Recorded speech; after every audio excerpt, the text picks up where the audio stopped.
আইন শৃঙ্খলা রক্ষাকারী বাহিনীকে হটস্পটগুলো নির্বাচনের আগে যে জায়গাগুলোতে সমস্যা হতে পারে বলে আইন শৃঙ্খলা রক্ষাকারী বাহিনী মনে করে সেই স্পটগুলোকে দ্রুত আইডেন্টিফাই করার কথা বলেছেন এবং সেখানে কী ধরনের আইন শৃঙ্খলা রক্ষার জন্য বাড়তি ব্যবস্থা প্রয়োজন হতে পারে সেগুলো সম্পর্কেও রিকমেন্ডেশনের জন্য উনি তাদেরকে একটা নির্দেশনা দিয়েছেন।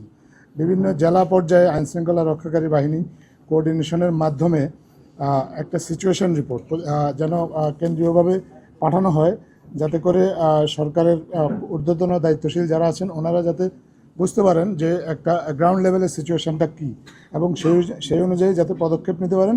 এই জন্য সিচুয়েশন রিপোর্ট কেন্দ্রে পাঠানোর জন্য আইন শৃঙ্খলা রক্ষাকারী বাহিনী যারা যেসব বাহিনী আছেন সবাইকে উনি একটা নির্দেশনা দিয়েছেন। আজকে প্রশাসনের রদবদল নিয়েও আলোচনা হয়েছে।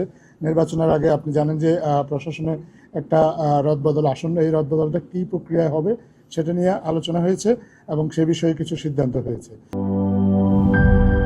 সিল্কোর সিল্ক অ্যান্ড শাইন, যাতে আছে আর্গান অয়েল ও ওট প্রোটিনের গুডনেস, যা আপনার চুলকে রাখে হেলদি অ্যান্ড শাইনিং।